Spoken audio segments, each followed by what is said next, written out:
Good evening, and welcome to Dopamine. Today, I will be your guide to the magical world. This Ukrainian folk tale is called Och. It will help you to relax and organize the mind, improve sleep in a natural way, relieve stress and insomnia. Let's relax.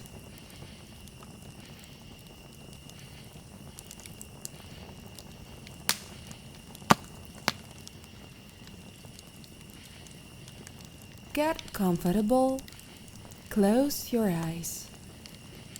Inhale and exhale. And once again, inhale and exhale. Now let's start our story. A long time ago, in the old days, perhaps when our fathers and grandfathers were not yet in the world, a poor man lived with his wife.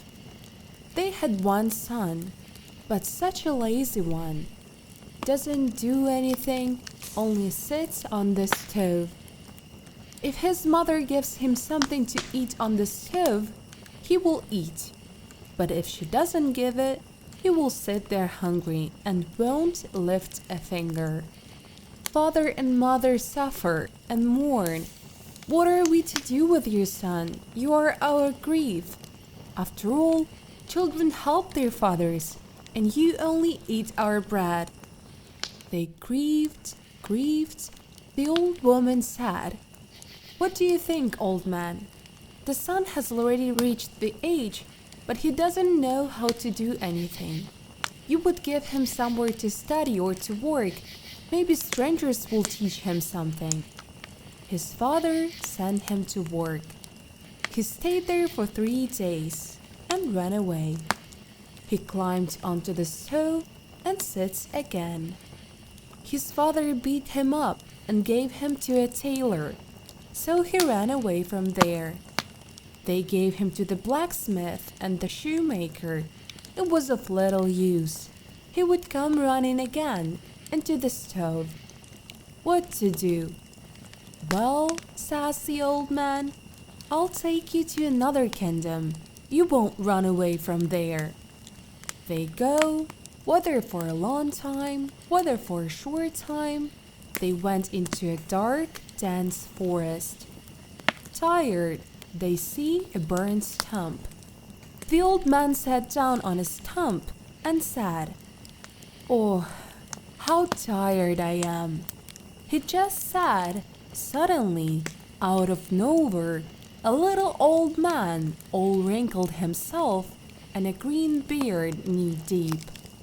"What do you want from me, man?" The old man was surprised. Where did such a miracle come from? And says, "Did I call you?"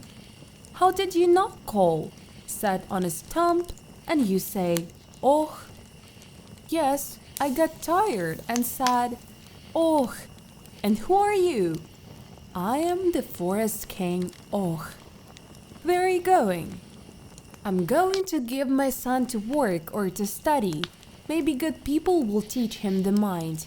And at home, wherever they hire him, he will run away and sit on the stove. Let me hire him and teach him mind. We'll just make an agreement. In a year, you'll come for your son. You recognize him, take him home. If you don't recognize him, you will leave him to serve me for another year." "Okay," the old man says. They shook hands. The old man went home and left his son to Och. Och took the lad to himself, right under the ground, led to a green hut. And in that hut, everything is green. The walls are green, and the benches are green, and the Och's woman is green, and the children are all green, and the workers are also green. Och seated lad and orders the workers to feed him. They gave him green borscht and green water. He ate and drank. Well, says Och, go to work, chop wood and bring it to the house. The boy went, didn't chop, but lay down on the grass and fell asleep. Och comes, and he sleeps. Och now called the workers, ordered them to bring firewood and put the lad on the wood pile. The lad burned down. Och scattered the ashes in the wind, and one piece of coal fell out of the ashes. He sprinkled it with living water. The boy got up again as if nothing had happened. They told him to chop wood and carry it. He fell asleep again. Och set fire to firewood, burned him again, scattered the ashes in the wind, and sprinkled one coal with living water. The lad came to life, and he became so handsome, what a feast for the eyes. Och burned him for the third time, sprinkled a coal with living water again. So from a lazy lad, he became such a handsome Cossack that you can neither think nor guess, only in a fairy tale to say. The lad stayed with Och for a year. Father comes after son. He came to the forest, to the cheered stump, sat down and said, Och. Och crawled out from under the stump. Hello, old man. Hey, Och, I came for my son. Well, come on. When you recognize, yours will be. You won't recognize, another year will serve me. They come to the greenhouse. Och took a bag of millet, poured out. A whole cloud of sparrows flew in. Well, choose. What will your son be? The old man wonders. All sparrows are the same, all as one. Didn't recognize his son. So go home, says Och. I'll leave your son for another year. Another year has passed. The old man goes again to Och. He came, sat on a stump. Och. Och got out. Well, go choose your son. He took him to the barn, and there were sheep, all as one. The old man looked and looked, but couldn't recognize his son. Go ahead, says Och. Your son will live with me for another year. The old man was grieving, but this is the agreement. There's nothing to be done. The third year has passed. The old man went again to rescue his son. He walks through the forest, hears a fly buzzing around him. The old man drives her away, but she buzzes again. She sat down on his ear, and suddenly the old man heard, Father, it's me, your son. Och taught me mine, now I'll outsmart him. He tells you to choose me again and releases many doves. You don't take any dove. Take only that which will sit under the pier, but will not pack the grains. The old man was delighted. He wanted to talk with his son again, but the fly had already flown away. An old man comes to a burnt stump. Och got out and led him to his forest underground kingdom. He led him to a green hut, poured out a grain, and began to call the pigeons. They flew into such force that, my God, and all as one. Well, choose your son, old man. All pigeons pack grain, and one sits under a pear tree, fluffed up and doesn't pack. Here is my son. Well, you guessed it, old man. Take your son. Och took that dove, threw it over his left shoulder, and he became such a handsome Cossack, which the world had never seen before. The father is happy, hugs his son, kisses him, and son is happy. Come on, son, let's go home. They go on the road. The son tells everything about how he lived with Och. Father says, "All right, son, you served for 3 years with the forest king for nothing. We remain the same poor people. But it's not a problem. You return alive, and that's okay." "Don't worry, father. Everything will be fine." They go further and map the hunt. The neighboring gentlemen are chasing foxes. The son turned into a hound dog and says to his father, "Gentlemen will trade with you for a hound. Sell for 300 rubles. Just don't give the collar." Then he chased the fox, caught her. Gentleman jumped out of the forest and to the old man. "Is it your dog, old man?" "Mine." "Good hound. Sell it to us." "Buy it." "How much do you want?" 300 rubles, but only without a collar." "And what do we need your collar for? We'll buy better. Take the money and the dog is ours." They took the dog and sent it again to the foxes. And the dog is not after the fox, but straight into the forest. She turned into a lad there and again to his father. They go again. The father says, "And what do we son do with those 300 rubles? Only to acquire a household and fix a hut, but again there is nothing to live on." "All right, father, don't worry. Now we will meet a quail hunt. I will turn into a falcon. You sell me for 300 rubles. Just don't sell the hat." They go through the field.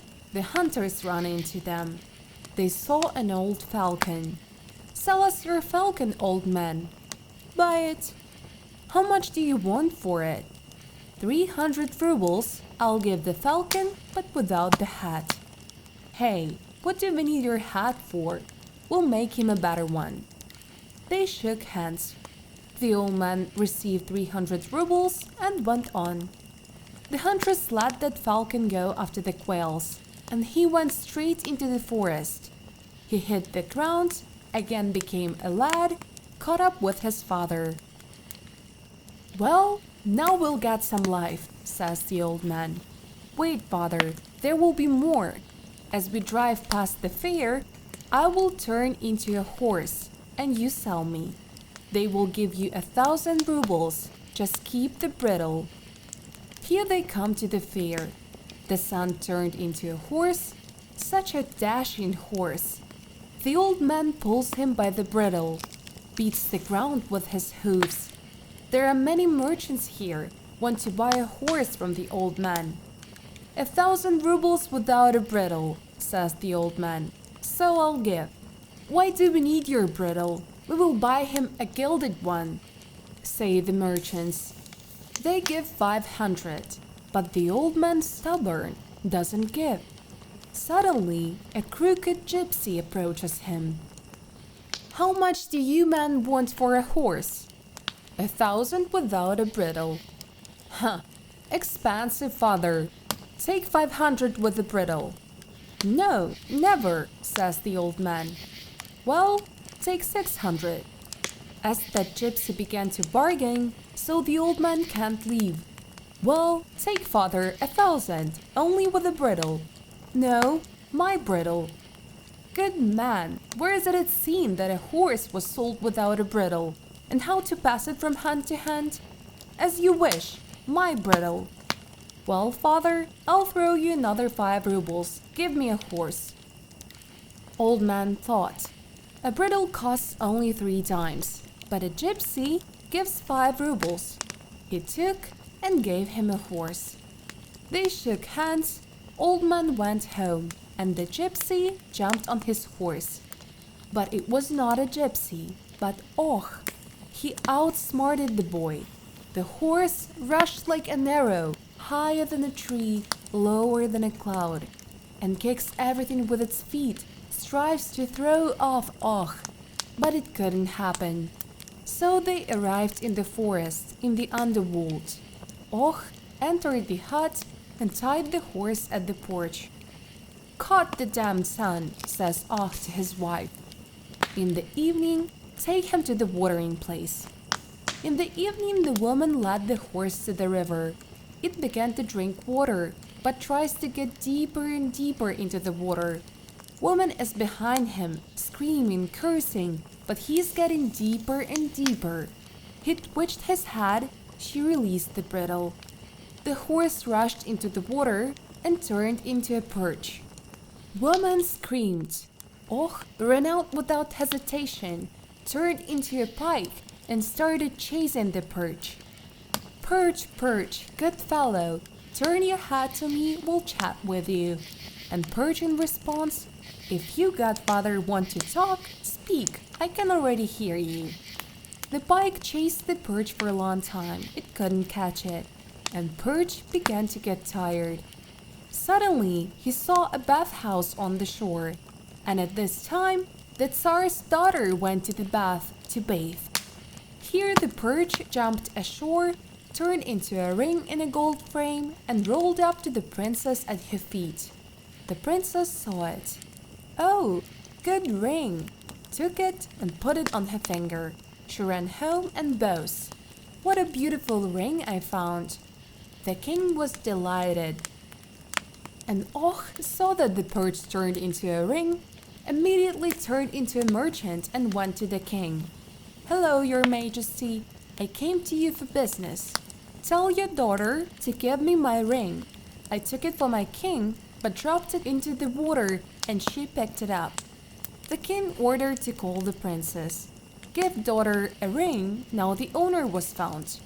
The princess cried, stamped her feet. I will not give it back. Pay the merchant for it, how much he asks, but the ring is mine. And Och too does not back down. I won't even live in the world if I don't bring the ring to my king.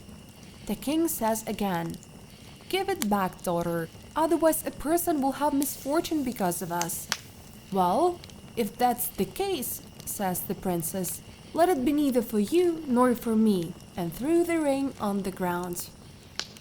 And the ring scattered with pearls all over the hut, and one pearl rolled under the princess's heel. She stepped on it. Och turned into a kite and started packing pearl grains. He packed everything. He became so heavy he barely could move, and didn't notice one grain under the heel of the princess. And that pearl rolled, turned into a hawk and rushed at the kite. The kite cannot fly. The hawk hit the kite with its beak several times on the head of the kite. He died the same second. So there was no more Och, and the hawk hit the ground and turned into a handsome lad. So handsome that the princess saw him and immediately fell in love. Says to the king, as you wish, I will marry only this lad and no one else. The king is reluctant to give his daughter away for a simple Cossack, but what can you do with her? He thought, and ordered the guests to come. Such a merry wedding was celebrated that they remembered it all year long.